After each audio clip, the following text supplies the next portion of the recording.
What's going on, everybody? It's your boy Wnba Dfs here to bring you another WNBA slate breakdown for the 3-game WNBA slate. If you guys are new here, welcome to the channel. Make sure you guys hit that subscribe button so you don't miss any of the content that we're putting out over here, and drop a like. It lets me know you were enjoying this content that we're putting out. Yesterday, we only had a very weird 2-game spread out slate. Main core didn't do too bad. Wish I had Courtney Williams inside of that one, but still, nonetheless, made minimum cash, so made some money back. And then later on, I went and I did a showdown breakdown along with some prize pick picks, and those picks, I will say, went 8 out of 10 for the picks that I went over on the slate and told you guys to look at and playing. Definitely hit the nail on the head in regards to Rainey Howard going under everything that we had her for, along with Cloud hitting her assist props, Atkins going ahead and killing that fantasy point prop, which was really surprising. I'm not gonna lie, I didn't have too much faith in her, but she did hit it. Alicia Gray and Brittany Sykes unfortunately did not hit the rebounding props. Lane Deladon, she hit her first half prop. Cheyenne Parker, 11 out of 8 out of 11. Cheyenne Parker, she did not hit her first half PRA, but she did hit her fantasy points. So if you leveled with that, then you definitely didn't do too bad on that part. Elaine Deladon, everything that we have for her, she definitely smashed it out of the water and did great. If you guys would like for me to do more prize pick content, let me know down in the comment section. The slate doesn't start till 10 tonight, but if enough people want it, I will definitely go ahead and put that up. I might just go ahead and do it anyway, so be on the lookout for that. I might just do a full prize picks play board for today and just go over the ones that I am on that I really feel confident in. With that being said, let's go ahead. Let's break down today's slate. It's a 3-gamer. I like these 3-gamers. They're much better than getting the 2-gamers. Different ways you can go. One of these games we've already seen earlier in the week. Another game is anticipated since it is 2 super teams finally getting a clash. And then the last game that we're going to talk about is a game that will just be, it's there. Pretty much is there. Still Phoenix Mercury trying to figure out their lives and what they're doing out there on offense and defense, and then Indiana Fever, who have been pretty good, playing much better. Definitely with Leah Boston just propelling herself in the way that she has been and just dragging the team along, looking very much like she has secured that Rookie of the Year already, just already halfway through the season. So with all that being said, let's look at it. The Indiana Fever taking on the Phoenix Mercury. Their injury report, we don't have nothing for the Fever, but for the Phoenix Mercury, it's reported right now that Sophie Cunningham, she was out with that back in the last game, possibly should be back today. If she's not back, then we will see Mariah Jefferson still slid into the starting lineup. I definitely want to get that news because if Jefferson goes to the bench, that's a little bit of a hit to her and what she can do fantasy-wise. But Sophie Cunningham, knowing that she's the sharpshooter that she is, might be the boost that the Phoenix Mercury need in order to actually play decent. And this is a pretty good matchup going against the Indiana Fever. Granted, they are a young team. They are still, prone to give up some easy shots and things like that and let people stay in games that shouldn't be in the game. So I expect this game to be at least decent, somewhat close. Right now, it is a 161.5 total with the Fever favored at the moment. Wow. Next game on the slate, we got the New York Liberty taking on the Las Vegas Aces. This one right here, of course, the same people that are out for the Liberty. You still, of course, have Dolson out with the ankle sprain. And then for the Aces, again, I'm not too worried about Raquana Williams. This game right here, it's going to be a clash of just some goodness. There's some pieces that I do like in this game, but I don't feel like it's going to be too much that you got to go too heavy on it. That's just my 2 cents on that one. And then the Minnesota Lynx taking on the Storm. Again, we just saw this one 2 days ago. Diamond Miller, she was back. And screw the coach. Screw you. You lied. You said that Diamond Miller was going to be limited. Limited is not playing a player 31 minutes. I will say that right now. That is not limited in any way, shape, or form. That is a bold-faced lie. You lied to the public. You lied to everybody. She played 30-plus minutes, looked great, and that was the Diamond Miller coming out game that I have been waiting on all season. Didn't expect that to be the first game back. So that's some hogwash right there. That's just a bunch of bull.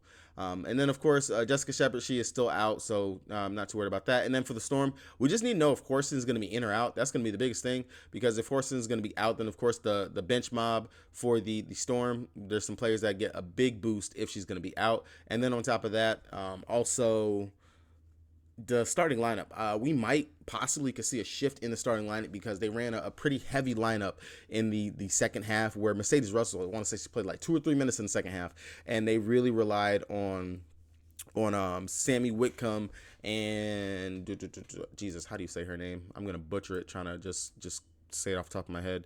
and Holmes and Jordan Holmes. So that'll be interesting if Jordan Holmes can possibly get slid into the starting lineup, because they have her listed as what, a forward over here on DraftKings, and then I know over on FanDuel she's listed as a guard. So that's really big, but she is actually a forward. She's a big girl. So that'll be interesting because we did see Easy play a lot of minutes at the center position last game. So I really want to actually know if they shake up the starting lineup, which it might help them. It was a close game, pretty good game. So interesting. Definitely going to be attacking that game again here on today's slate. But that's the injury report. Going over to DraftKings, the site that I play the most on, the site that has been winning me this money this season. And if you guys want to join me over here to win this money, check the link down in the description below so you guys get that deposit match bonus, and come join your boy over here on The King. All right. Looking at the slate, I'm going to tell you right now, I looked at it last night. I kind of already have a dummy lineup in place that I'm really favoring, that I'm really on. I don't see any need to change too much in regards to the lineup that I'm on for today. Definitely love what I built last night. But going ahead, let's break it down. Looking over at the New York Liberty side, of course, the day-old question is always, do I have to pay $13K for Breonna Stewart? I'm going to personally tell you this right now. I do not believe that you need to pay $13K for Breonna Stewart. In order for Breonna Stewart to pay off this $13K price range, she has to at least score 60 plus fantasy points in this game. She has to. There's no ifs, ands, buts about it. I don't care if she drops 50. I don't care. Unless there's like some crazy behind value and all your value pieces legit hit, you are handicapping your lineup significantly by playing Breonna Stewart today. 13K, looking at over, let's look at her last 5. 1, 2, 3, 4, 5. All right, so her last 5. In her last 5, she's only gone over 60 fantasy points once, where she scored 60.5. Once. One time. That's it. So out of that, we're looking at 42.25, 32, 40.75, and a 46.75. Now, I'm not saying Stu's going to come out here and bust. That's not what I'm saying at all. I'm just saying 13K for a player that has only gone over that once in the last several games. And looking at her game logs, what she's done going up against the Las Vegas Aces, of course, this is when she played for the Storm. She's gone over 60 once. And granted, she has some 50 burgers in here, so on and so forth. But outside of that, she gets the Candace Parker defense. She gets the Asia Wilson defense. I'm just not. I know that possibly, yeah, we've looked at it before, where the fact that, Biggs has some success going up against the Aces, but at 13K, I don't feel like we have to pay that. Even when you look at what she's done going up against Candace Parker, 45 fantasy points right here going up against the Sky last year. Let me see. 29 fantasy points right here going up against the Sky last year, which is this is where Candace Parker played. Now, I understand Candace Parker's not going to play the whole game. She's not going to be out there for maybe but 24, 25 minutes. Okay, that's cool. That's fine. But at 13K, I want more than what she's been producing, and I don't feel like the floor is safe enough for me to go ahead and put all my eggs into that basket right there. I'd rather come down and look at some of the other players, like maybe look at Sabrina, look at Courtney Vandersloot, Jonquel Jones. We just seen Aaliyah Boston just give buckets and buckets and buckets to Asia Wilson out there just the other day. Jonquel Jones bounced back big time in that last game. 11 rebounds, 14 points, 4 blocks, 1 steal, looked amazing, and guess what? She played 32 minutes. 32 minutes in a close game, which has been the most that she's played so far this season. The most. If Jonquel Jones is on and Jonquel Jones doesn't get in foul trouble, we know Jonquel Jones can play the minutes. Now, it's up to Sandy to go ahead and play her those. But at 81, and you're telling me that she has kind of a similar floor to the 13K player, I'm going to go down here to this 8-1 player. I definitely do like Jonquel Jones in this spot right here. Just like I said, we just seen Aaliyah Boston and a couple other centers just give Asia the works the past couple of games. Her block upside is there. Long as she stays out of foul trouble, that's going to be the biggest thing. And now if we're worried a little bit in regards to, okay, can Jonquel go out here and actually give us what we want going up against Asia Wilson? Look at the game log from last season. This is last season. This is last season when she was on the Sun. 30 fantasy points, 35, 34, 31, 36, 31. So to me, that's pretty safe. That's a safe floor. That's what I want at 8-1. With the upside is going to be there, especially with the block upside and just the pick and roll and everything that she has going on between her, Breonna Stewart, and Courtney Vandersloot, Sabrina Ionescu. I just think that it works. If she knocks down a couple of threes, that's even a bigger boost for us at 8-1. I'm going to take that savings over playing up for Breonna Stewart. Now, if you want to play Breonna Stewart in the cash games, go ahead. By all means. If you find the value to be able to get her into your line, I expect this game to be close. It should be a clash of the Titans. Definitely go ahead and go there.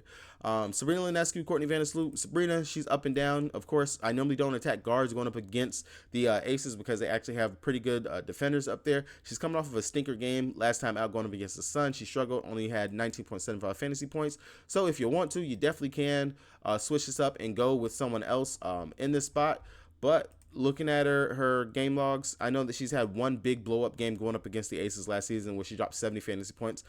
The players that she has on this team now, I don't expect another 70 burger right here because we know she would legit have to be reining it in from 3 in order for her to actually do that in the spot. And then, of course, she had a 43 and a 23 fantasy point game. She's sitting at 9K. That's not a bad price for her. I don't hate that as a GPP play. Same thing for Courtney Vandersloot. We know Sloot, she goes out here. If she's not, she doesn't have to score, but she can score. But if she's able to go ahead and get her assists going, a couple of rebounds, and then can pick it up on the steal side, she definitely can have a pretty good game. And I don't hate Sloot as another GPP play, but I'm not too heavy on these guards right here. Looking at the guards on the other side, like we know, we do like to attack the guards going up against the Liberty. In a sense, Laney sitting at 7-7. That's not a bad play. She's been playing pretty good and getting decent minutes. Pretty consistent. She's at least going to get you 20 plus inside this matchup, and I don't hate that. And then Thort God sitting at 3,600. I'm not going to mess with that today. She really pulled my heartstrings last time. Took her a minute to get to the at least value out there, but there's other spots that we can go to today. I don't feel like we have to come down here to the 3,600 in this game. And then same thing for all these other players. Sadly, she might not even get the minutes in this game like that. Johannes, unless she's raining 3s, she's not going to really do it out there for you. And then yeah, really, that's just going to be it from looking over here at the Liberty. I expect the starters to play heavy minutes just because this should be a close game, and it should be Attack of the Titans out here. This is a preview for the Commissioner's Cup that we'll see very soon. So that's how I'm going to treat this one right here. Going over to the Aces side. Asia Wilson sitting at 11.9. That's much better of a price. Again, I don't feel like we have to pay up for Asia Wilson in this spot today, but you definitely can. Centers going up against the Liberty. They've been hit or miss. We just seen Alyssa Thomas. Of course, she's playing that center role. She just had a triple-double. She popped off. She did her thing. Asia Wilson, kind of in the same spot. I'm not going to expect a triple-double because her assist upside isn't really all there, but she could definitely go out there and stack up the stat sheets from the defensive side whenever we look at her in regards to what she's going to go out there and do. Looking at her game logs going up, past couple of times going up against New York Liberty. Of course, this was before Jonquil Jones and Breanna Stewart got there. 49, 52, 42 fantasy points last year. All right, let's see if we can't see going up against Connecticut Sun. Of course, if we want both of those, if you want to look and see what she's done when playing going up against Breanna Stewart and Jonquil Jones, right here, boom, you have it back to back. Of course, this was in the playoffs. She was on one. 33, 59, 58, 51, 50, 42, 39, 39. So the floor is going to be there for Asia Wilson. I would rather play Asia Wilson over Breanna Stewart. I don't feel like you necessarily have to try to shove them into your lineup, but if you could fit them, definitely, I would go with Asia Wilson over Breanna Stewart. That would be the play for me. Then coming out here, Jackie Young. You already know my stance with Jackie Young. She's just a do-it-all, all-around player. She's coming off of some mid-level performances. If she gets that shot to fall and definitely can get her peripherals back up, a good spot for her. But at 9,800, I don't think we got to go there for her today. I will take the savings and come down here to Chelsea Gray. We know Chelsea Gray. She lives for these type of games. These are the games that Chelsea Gray comes out here and she shows, yo, I'm that girl. I got this. And she did that at the end of the Fever game, last game. It was like 2-3 minutes left. Game was still pretty close. And after that timeout, came out, hit a 3, hit a mid-range shot, and was banging that chest because she was like, yo, I am her. So I would expect more of the same going up against what is known as the powerhouse in the stack team. She's had some pretty good games going up against the Sky last season. She's had some pretty decent games going up against New York Liberty as well. And I just really feel like, of course, how we continue to attack the New York Liberty at the guard position, I will continue to do that. The assist upside will be there for her as long as she's actually dishing the dimes, and then we do know she can go out there and score whenever she needs to. So, but Chelsea Gray definitely have a lot of interest in her, and then Kelsey Plum. This will be the sneaky one. If Plum comes out here and she goes at least, I'll say 5 for 9 from 3, she's breaking the slate. This could be the spot that Plum just explodes and goes off. Like I said, the 1-2 guards for the for opposing teams going up against New York Liberty have had really great games. Plum is that too. Plum is that one that will go out there and she will spot up. And the perimeter defense for the New York Liberty has been lacking. this is a spot that Plum will actually be able to pop off if she's able to hit her shots. Now, she's lower on the echelon tier in regards to the guards that I'm looking at for the aces, but still, she's on there. She's definitely on there. Now, coming out here, Candace Parker, you can consider her at 9-1, but I'm not really going to run to try to go get this right here. Again, the minutes is the problem for me when it comes to Candace Parker. She's just not getting at least 30 plus minutes a game. She's doing very well in the 20 to 24, 25 minutes that she gets a game. That's really great, but I want to see more, especially when her shot's not falling. You never know what you're going to get. She can bring it in on the defensive side. She's definitely rebounding, playmaking a little bit. All in all, she can pop off for a 37.5 fantasy point type game, but that shot has to be falling. She's a GPP for me by all means. I'm not really planning on going there for her. I feel like she's going to be more locked in on the defensive end versus anything else out there for her on the slate. And then Stokes and Clark.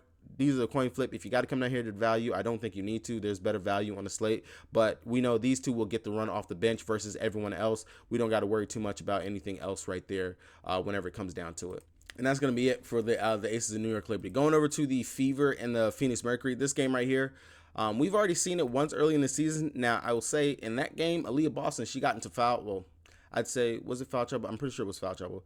So she had foul trouble. She had 5 fouls. And on top of that, she just didn't have a good game. Now, we've seen her rattle off in her last 4 out of the last 5. She's been playing very well. I have some merit to looking at Aaliyah Boston, especially after what she just did going up against the Aces in a match that we would have somewhat considered to be tougher for her. And she did struggle the first time that they played. But seeing what she's been able to go out there and do, the aggressiveness that she's playing with, the efficiency that she's playing with as well, I have some interest in Aaliyah Boston. GPP. Not going too heavy on her because there is still the chance. You're playing against Brittany Griner. You possibly can get yourself into foul trouble. And we did just see Tierra McCowan, Kalana Brown. They both struggled playing up against Aaliyah Boston. Now, Aaliyah Boston, she's a little bit shorter than both of them. So I'm not too sure exactly how well that's going to bode for her out here in this matchup. I do, however, have a lot of interest in Nalissa Smith. A lot of savings that we can come down here for Nalissa. She played pretty well in both of those games going up against the Aces as well. Actually, she's played pretty well over her last 3 out of her 5 games. But that game going up against the Phoenix Mercury, she played 35 minutes and dropped 50 fantasy points. This was the pop-off game. Dropped 29 points, 12 rebounds, and 4 assists. I have a lot of interest in that again for Nalissa Smith because power forwards have been having their way and putting in work going up against the Phoenix Mercury. They are still a bottom team whenever it comes down to defense. I do like Nalissa Smith here in the spot. The savings that we can get off of Boston, I'll be going to Nalissa Smith here in this spot. Definitely will make it into my player pool and might be a core play for me. Never know, but Nalissa Smith over Aaliyah Boston, and then possibly GPP-wise, definitely would take Aaliyah Boston over Nalissa Smith. You can definitely look that way to do that as well. Kelsey Mitchell, Erica Wheeler, Crystal Wallace, all of these guys, they are going to be in consideration because right now, the Phoenix Mercury, they don't play a lick of defense out there anyway. Kelsey Mitchell, last time when they played going up against the Phoenix Mercury, 36 minutes, she only gave us 14.75 fantasy points. Hopefully, praying for a bounce-back spot for her. This is a spot where if the shot is falling, she can put in some work. She can do some damage. Erica Wheeler, last time going up against them, she played 32 minutes and dropped 33.5 fantasy points. She's also coming off of one of her better games of the year where she played 34 minutes and dropped 30.75 fantasy points. So Wheeler, she is going to be in consideration. Again, like we said, defense is not all there for the Phoenix Mercury, and if she's able to go out there and score how she was, play make as well, do everything like what she was doing, this is the Erica Wheeler that we want to roster. Definitely, I have trust issues when it comes to Wheeler. I'm going to be very honest, but she is, according to DVP and everything in the matchup, she is pretty safe for today's slate. Wallace, Vivians, Egbo, Hull, Cadwell is kind of a pick your poison. I'm not really too interested in too many of these plays right here. I don't really see the value. You might be able to come down here, go to Egbo if you're expecting Boston to get in foul trouble, 4,700, but she'll probably be in the same boat. Centers going up against Phoenix Mercury. It's kind of weird, but they will and kind of have struggled. Vivian, she gets hot, that she could definitely pop off and get some run and burn like that. But again, GPP play right there at best. Not really someone that you have to shove into your lineup and that you have to play today. Everyone else, they are, blowout queens down there. Not really going to worry too much about that. Going over to the Phoenix side, Brittany Griner, definitely in play, firmly in play. I want to say she actually had her best game of the season going up against the Fever. She played 30 minutes and dropped 48 fantasy points, 29.6 rebounds, 3 assists, 2 blocks, 2 steals, 4 personal fouls. So it was very encouraging to see that she played pretty much 30 minutes last game off of the 20 minutes. I feel like new head coach Nikki, she might, and not even might, they were trying to feed BG down there in the post. Hopefully they will continue to do that going into this game again here. Hopefully, if they continue with that recipe, and if BG can just get her non-nimble behind to grab some rebounds, the tallest person out there on the court, if she just grabs some rebounds, she will definitely hit value. Of course, you have Aaliyah Boston. She does not have an outside presence. She doesn't have an outside game. So you know Boston's going to be coming in the paint, trying to get those mid-range shots, trying to get those around the basket, put-back shots and stuff like that. The block upside will be there for BG. The only thing is going to be long as she doesn't get herself in foul trouble. That's why I will have a lot of interest in Brittany Griner on the other side of today's game, because the blocks will be there for her. Again, the rebounds, if she actually decides to rebounds, those will be there for her, along with the points, if she can actually just be aggressive, and as long as they feed her at 10-3. Definitely feel like, especially after watching that last game, the upside is there for her. Shug, she's playing off the bench right now. You can go here to her, but don't feel like you got to at 8K. I feel like there's some better value on the slate for us that we can definitely go to. 38 minutes in that game last time, only gave us 19.5 fantasy points. I want more if you're going to play that many minutes. DT, GPP, of course, once again, I will beat the drum on this. Diana Taurasi, she's going to have that big blow-up game eventually when she stops running out there feeling old, dusted, and busted. But, I mean, 41 years old, I don't know what to expect. I guess I really wish that she was like LeBron James, go out there and deliver almost a triple-double a night. But Diana Taurasi at 7'9", still the price is down to her. I don't hate that for a GPP. Going up against the Fever, maybe she might decide to rain down some threes, her shots fall, something like that. Wnba, I have some interest in as well. Last game against them, she played 32 minutes and dropped 30.5 fantasy points. She's been playing pretty well inside that starting lineup, starting role. I like that. And if you look at the minutes from last game, she played a significant amount of minutes. She played 35 minutes out there. That's really great. Good thing to see. New coach Nikki, she's definitely, trusting her, leaning on her. 35 minutes out of 40 minutes of the game. I like that. Like that a lot. Sophie Cunningham, again, she's listed as probable. I'm expecting her to be back. Hopefully she is. I do have some interest in her if she's back and there's no minute limitations on her. Definitely will peep the news for that. 34 minutes, she dropped 22.75 fantasy points. They need her offensive scoring and what she could bring out here, and just the grit and grind that Sophie brings. I have her interest as a GPP play, not cash or anything like that. At 7.5, of course, there's better value on the slate going ahead of her. But with her being back, that's going to definitely take a hit to Mariah Jefferson, because Jefferson should move back to the bench. Now, say Sophie's back, locks up or something like that, then you know Jefferson's going to get the minutes and burn. But without that, she's not. The other thing is going to be the fact that Jefferson, she did not play in that first game going up against the Phoenix Mercury, so you don't have anything to go off of with that. But just looking at her past couple games, she's been pretty safe in regards to cash considerations at 4.6. That's not bad, especially even if she's able to get 20-ish to 25 minutes out there. Still not bad. She could definitely go out there and put up a fantasy point per minute if she's, get the leash, get the burn out there. Brianna Turner at 4.9. I'm not even going to cap. I didn't expect her to go out there last game and actually play pretty decent, but they ran her out there for 35 minutes. She had 5 steals, 3 blocks, 7 assists, 7 rebounds, 2 assists, and 4 points. The 4 points still makes me laugh, because if she didn't get the blocks and steals, she wasn't getting no 30.75 fantasy points. I still say that's an outlier for her, especially considering she played 15 minutes going up against the same Fever team and put up 1.5 fantasy points.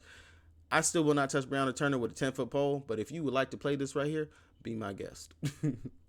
Be my guest. I just can't. I can't. I'd rather just come down here and play Jefferson, who I know is more safer than that right there. Everyone else down here, not really looking to or going to worry about, considering that, we don't know what we're going to get out of that right there. Going over to the last game on the slate, we got the Minnesota Lynx taking on the Storm, which we just seen this game literally 2 days ago.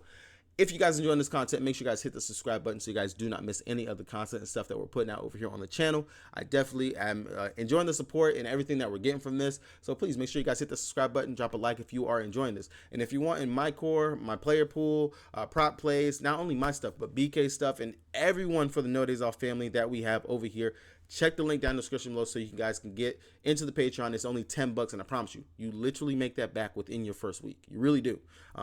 Been very well, doing really good on the DFS side and the prize pick sides. Yesterday BK just hit a 6 pick, went 6 for 6 on the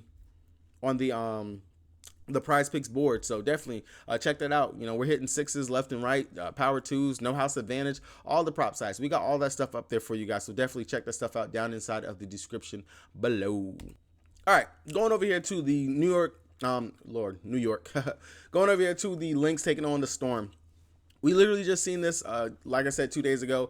Fee, man. She had a horrible first half, but she came back out in the second half and she dropped 53 fantasy points, dropped a new career high for her points, 33 points, 10 rebounds, 1 assist, 1 block, 1 steal, looked dominant, looked great. Her and Diamond Miller played chef's kiss perfectly off of each other, and that's what I've been waiting to see. That's why I had so much hope for Diamond Miller, because her assist upside is there, especially with a player like Fee, who can definitely get herself going. And then just playing out there with Lindsay Allen, all of them, it just, the Lynx, they looked really well in that last game. And that was the perfect game to really do it, going up against the Storm. Now, I'll expect some adjustments in this game coming from the Storm. Hopefully the Lynx can build off of what they did, and definitely still feed Fee, man. Feed her.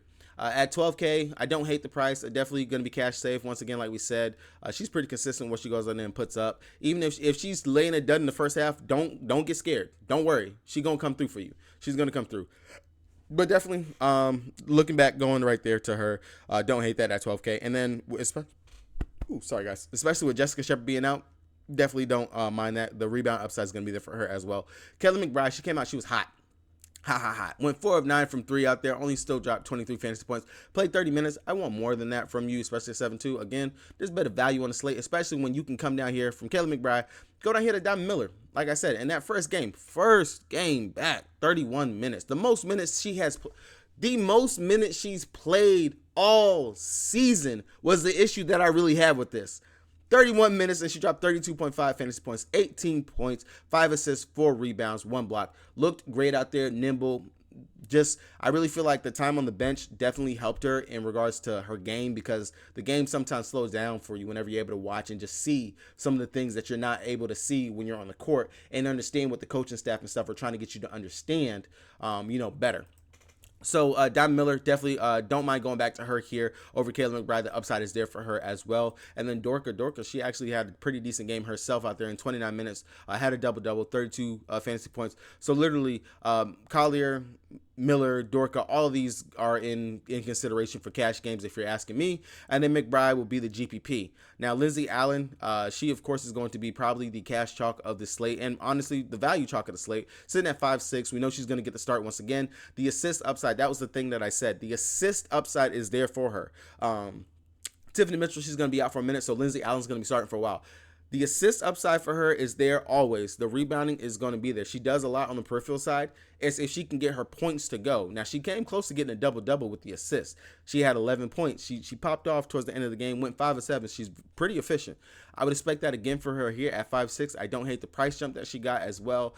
Definitely in considerations. I feel like you have to consider her when you're looking at the slate. It's just the value that you can get right there at 5'6" for a starter who's going to at least play, 30-plus minutes a game? I like that. And she's going to have the ball in her hand. She is playing the point guard out there for them. So I like that for Lindsay Allen as well. Milik, Banham, Emily, we ain't looking at none of those. We're not looking at none of those. I'm going to get a shirt that says Blowout Queen Made, man. And I'm going to get the Las Vegas Aces. I'm going to get the Las Vegas Aces bench squad put on it, and it's going to literally say Blowout Queen with Colson screaming. I'm going to get something with Oh, man. All right. Going over here to the Seattle versus the Storm side. Sorry, Jewel Lloyd. She didn't have the big game that kind of would have expected for her to have in this spot. This was a pretty decent spot for her to be able to pop off. She went 4 of 18, which is not Jewel Lloyd-esque. I expect a bounce back, bigger game from her here in this spot. Still, the Lynx, they're not defensive juggernauts out here when you look at them. If we're being honest, let's look at Lloyd. Let's see what Lloyd has done in this before. She hasn't really had any. I'll say that this is probably just due to the fact of you got Brianna Stewart out there with you as well. But still, they can give up some pretty decent fantasy points to the point guard position. I do still like Lloyd here in this spot, but I like Easy a lot more at 10-1. It looked like she really is going to be slid into the center position. Like I said, Russell, she didn't play that many minutes last game. It looked like they yanked her pretty quickly, and instead we got to see Easy at center. So I would expect the rebound upside to get there, especially for her. I would expect her to rebound a little bit better than what she did out there, and then to still be able to go out there and do what she did on the point side. We haven't had a big, easy pop-off 40-plus fantasy point game. This is definitely a spot that she can go ahead and do that, and I will take the savings from her off of Lloyd if I have to. Again, we need to really know what's going on with Horston. She's questionable. If it's a shoulder stinger or something like that, I wouldn't be surprised if she misses. If she misses, of course, we are going to have to come down here and look at Holmes. Jordan Holmes, man. in the 2 games that that Horston's been gone, Jordan Holmes is putting up literally a fantasy point per minute production out there, and I will be going right back to her if Horston is going to be out. And also, if you don't want to pay up for Lloyd, you can definitely come down here to Ivana. She got in foul trouble in the beginning. She picked up 2 quick fouls. Came back out there, played lights out. Dropped 14 points, 9 assists, 2 rebounds, 2 steals. If Lloyd is having a hard time, you already know Ivana going to have the ball in her hand and she's going to do her thing. In 32 minutes, dropped 34 fantasy points. I'll go right back to that. Love the price at 7.3. Definitely is value on the slate and in a plus matchup position and spot for her. I like that for her. We'll be going back to that. Kia Nurse, GPP hit or miss. She only played 26 minutes, dropped 21.25 fantasy points. Didn't do too bad. Went out there, 10 points, 3 assists, 5 rebounds. You can have her inside the cash pool. I don't hate it. The matchup is there for her technically at 5-1, and we know she's going to get the burn. If Horston is going to be out, unfortunately, Sammy Whitcomb, she is getting minutes and she's getting run. Now, I'm going to say this right now. I am not on Sammy. I'm not on Sammy because she's been hitting her 3-point shot. The moment Sammy goes cold, take away what she's done on the point side. She's not going to get there for you in regards to putting up anything. That's just my 2 cents on how I feel. She is not going to get there for you if she's not scoring and doing this. She's not. So that's my only caveat for that. I feel like Sammy, she's hit or miss and she's going to cool off eventually. So I missed it the first 2 times. I'm not gonna run to it for this 3rd time. I feel like that's gonna be a fool on me. But definitely Sammy is in consideration just because if Horston misses, she's going to see the minutes along with Jordan Holmes. And if the 3-point shot is still falling, it's still a pretty good matchup for Sammy as well. You know that she will possibly be able to go out there and do it. But all right, guys, that's pretty much going to be my breakdown. My core and stuff, that will be up shortly. The slate, unfortunately, isn't until 10 p.m., which is really ridiculous and stupid that it's so late on today. But nonetheless, content's going to be out. If you want to see all of my stuff, check the link for the Patreon. It will be up on site. And if you guys want to see the Prize Picks breakdown, you want me to go over the Prize Picks slate, let me know down in the comment section. I will definitely go ahead and go over that. I mean, we have all day to get that done. So let me know. I will drop that video for you guys as well. With that being said, it's your boy Zoe. I hope to see you guys in the green. Good luck.